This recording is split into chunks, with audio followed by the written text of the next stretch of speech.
अस्सलाम वालेकुम, मैं हूं फैसल तारिड़। आज 2 जनवरी है और आज दिन है पीर का। इस वीडियो के अंदर हमने बात करनी है कि क्या बाजवा डॉक्ट्राइन धबरदूस हो चुका है, खत्म हो चुका है। आजम स्वाति को रिहा कर दिया गया है। पीडीएम के अंदर फड्डे शुरू हो चुकी हैं। एमक्यूएम पीपल्स पार्टी इस वक्त एक दूसरे को टक्करे मार रही है। इवन पीपल्स पार्टी तो फजलुर रहमान के खिलाफ भी खड़ी हो चुकी है। और फिर आज फौजी क़यादत, अस्करी क़यादत वजीर आजम हाउस पहुंची है। वहां पे एक बड़ा इजलास हो रहा है। लाहौर के अंदर पीटीआई और काफ लीग का एक बड़ा इजलास हो रहा है। इस हवाले से भी हम इस वीडियो के अंदर बात करेंगे। और जिस जगह पे इस वक्त हम खड़े हुए इस्लामाबाद के नेशनल प्रेस क्लब के बाहर, यहाँ पे भी एक बड़ा एहतजाज हो रहा है। सैकड़ों लोग यहाँ पे निकले हुए हैं। तो अगली वीडियो के अंदर हम इस एहतजाज के हवाले से ये जो लोग निकले हुए हैं, ये सारा मामला आपके सामने रखने की कोशिश करेंगे। देखें जी, आजम स्वाति पर जो जुल्म हुआ, जो उनके कपड़े उतारे गए, जो कुछ हुआ वो पूरा मुल्क जानता है। वो आप लोग जानते हैं कि एक शख्स ने सिर्फ नाम लिया, ट्वीट किया और उसको 50 के करीब मुकदमात सहना पड़ गए। बलोचिस्तान के अंदर मुकदमा, सिंध के अंदर, इधर यानी उस बेचारे बूढ़े बुजुर्ग की जो नाजेबा वीडियो भी चलाई गई और पता नहीं क्या क्या नहीं किया गया। कसूर ये था कि बाजवा साहब का नाम लिया है। और बाजवा साहब बहुत ताकतवर थे, बाजवा डॉक्ट्राइन चलता था। और अभी भी खान साहब ने कहा कि मौजूदा एस्टैब्लिशमेंट के अंदर भी बाजवा साहब का असर रसूख है। तो एक शख्स का नाम लेने पर इतनी फैरोनियत हुई, इतनी ज्यादा सजा दी गई, एक बूढ़े शहरी पर इतना तशद्दुद हुआ।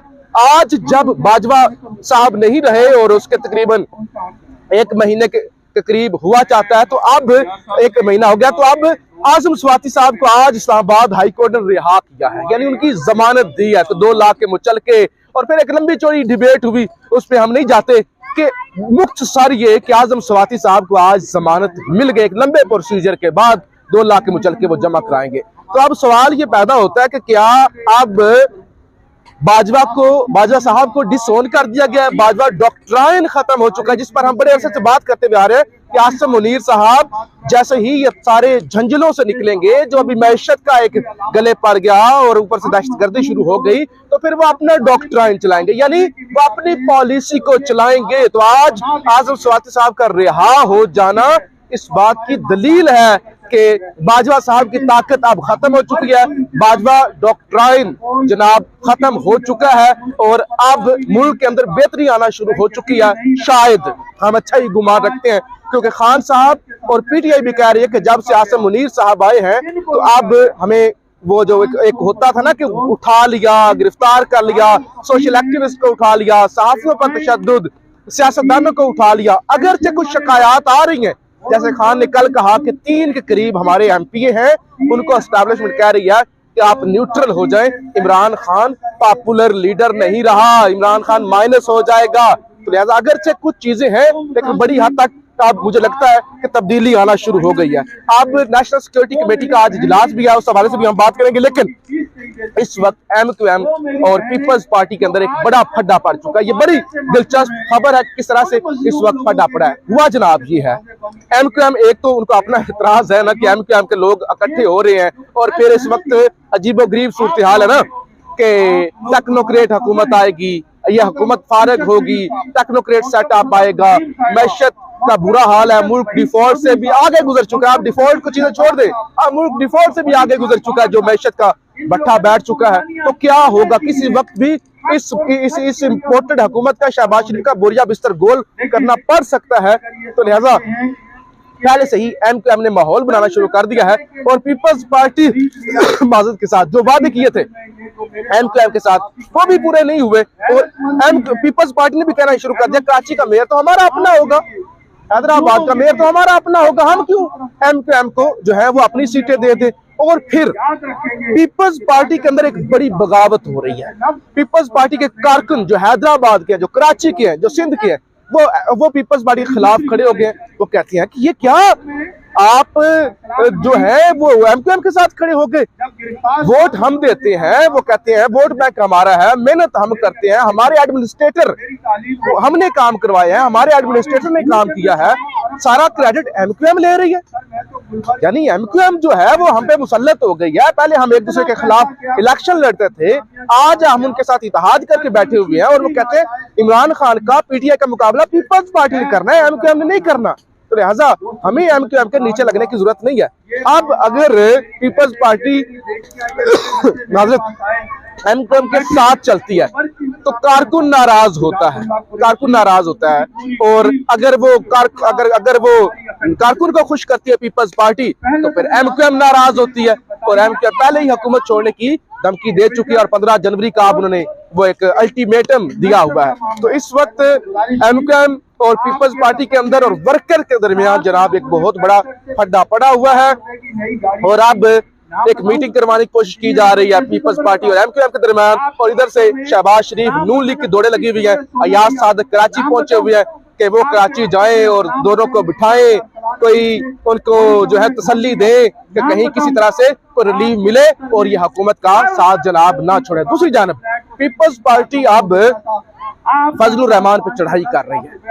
वो कहते हैं कि यहाँ पे सारी बातें फजलुर रहमान की मानी जाती हैं। फजलुर रहमान पीडीएम का सरबराह, तो क्या हुआ? क्या हम करें फजलुर रहमान को? हमारी बात नहीं चलती। आपने एक मौलवी को बिठा दिया यहाँ पे लाके और आप सारे उसके मशवरे मानते हैं। तो इस वक्त JUIF यानी फजलुर रहमान और पीपल्स पार्टी के अंदर भी एक महाज खड़ा हो गया है। ये सारा महाज क्यों है?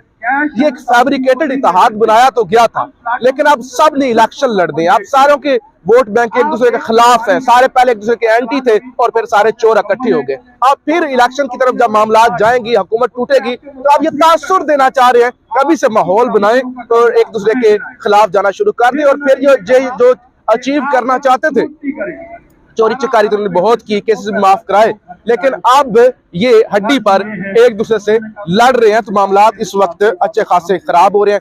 दूसरा जनाब आज 2 जनवरी है तो दूसरा इजलास हो रहा है नेशनल सिक्योरिटी कमेटी का, दहशतगर्दी पर और माइशत पर, यानी इकोनॉमी का इतना बुरा हाल हो गया और आज बड़े फैसले लिए जाएंगे। फौजी की आदत वजीर आजम हाउस पहुंच चुकी है, एक बहुत बड़ा इजलास हो रहा है, यानी जिसके अंदर तमाम अस्करी की आदत है, तीनों शोबों की, ISI के चीफ है, आर्मी चीफ है और बाकी की आदत है, और फिर हुकूमत की वजीर आजम और बाकी वजीर खजाना। और आज मैशत पर बड़े फैसले लिए जाएंगे और अगर मामला बहुत ज्यादा खराब हुए तो हो सकता है हुकूमत, क्योंकि इस वक्त वो कहती है कि हम इतने उस तरह के फैसले नहीं करेंगे, पहले ही हमारा वोट बैंक खत्म हो गया है, अगर मजीद हम महंगाई करें, मजीद को इस तरह के फैसले करें तो हमारा तो बोरिया बिस्तर गोल हो जाएगा।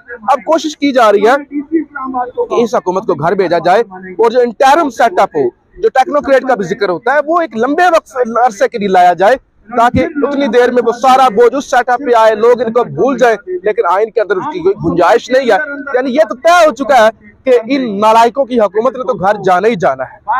लेकिन बड़ा मसला ये है, बड़ा मसला जो है सबसे बड़ा ये है कि जो टेक्नोक्रेट सेटअप आए, जो अबूरी हुकूमत है, वो लंबे अरसे के लिए आए, लेकिन आइन के अंदर गुंजाइश नहीं है। क्योंकि जो इस वक्त मैशत का हाल है, मुल्क जिस नहज पे इस वक्त खड़ा हुआ है, ये 2-4 ये जो छोटे छोटे फैसले है ना कि 2 रुपए कीमत पेट्रोल के अंदर इजाफा कर दो, या ये इससे काम नहीं चलना।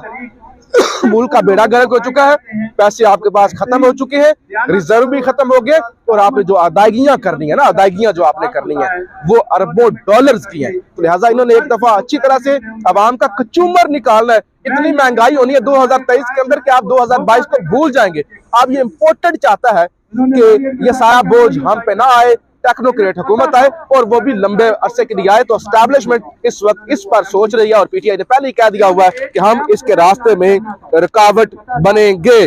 और पहले आज फिर एमक्यूएम ने एक और बयान दे दिया जनाब, अभी मैंने पढ़ा है, एमक्यूएम ने कह दिया हमें हुकूमत में शामिल होने पर हजीमत उठानी पड़ी, यानी हमें हजीमत उठानी पड़ी, जलालत उठानी पड़ी, हम हुकूमत में शामिल होकर पछता रहे हैं। तो ये बेशर्म लोग हैं जी, बेशर्म लोग, इन्होंने फायदा लिए, बेशर्मी की, वजारतें ली और अब ये बेशर्म कह रहे हैं कि हमें हजीमत उठानी पड़ी। और इसके अलावा पार्लिमानी पार्टी काफ लीग और पीटीआई का भी आज इजलास हो रहा है लाहौर के अंदर, उस हवाले से भी अगली वीडियो के अंदर बात करेंगे। और अगली वीडियो के अंदर ये जो इजलास यहाँ एहतजाज हो रहा है, हजारों लोग निकले हुए, इस हवाले से भी बात करेंगे कि ये क्या मामला है। आप राय का इजहार जरूर कीजिएगा। पाकिस्तान जिंदाबाद।